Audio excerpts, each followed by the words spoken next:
காதல் கடிதம் வந்து எழுதும் பூஞ்சோலை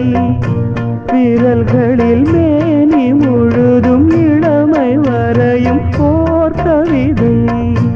இலைகளில் காதல் கடிதம் வந்து எழுதும் பூஞ்சோலை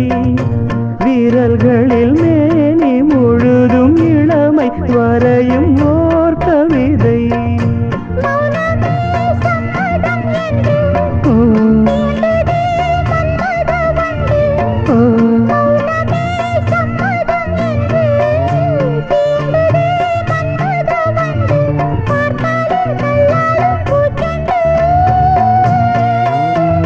ரோஜாவை தாளாட்டும் தென்றல்